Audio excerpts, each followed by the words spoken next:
अस्सलाम वालेकुम नाज़रीन, मैं हूं आपका होस्ट फैसल और आप देख रहे हैं एमजीटीवी।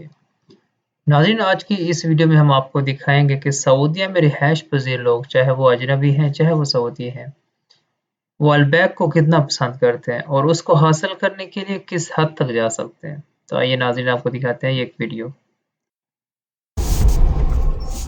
شوف الطوابير.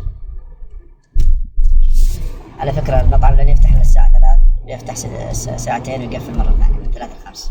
الساعة 1:03 الآن وعز الظهيرة،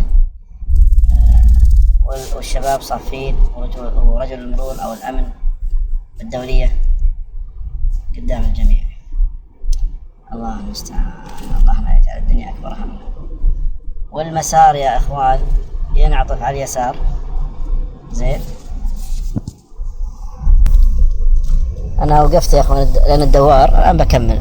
انعطف المسار من عند النخيل مول، لا حول ولا قوة إلا بالله،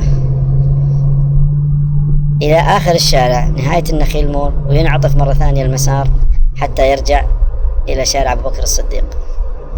والله منظر يحتاج المراجعة. هذه همتنا في رمضان. شيء جميل إنك تأكل شيء طيب والرجل الله يبارك له، لكن يا جماعة مش منطق. ينعطف المسار مرة أخرى. أنا ذهلت لما سمعت الكلام والآن رأيته بعيني. ينعطف المسار مرة ثالثة ويرجع باتجاه إلى شارع أبو بكر الصديق. لازلنا في مسار طابور البيك يا جماعة. أنتم متخيلين الوضع؟ الساعة 1 ظهرا. أنا متأكد أن بعض هذول جاء الصباح، حتى العامل البنغالي أو الباولات. شوفوا يا جماعة، لا إله إلا الله।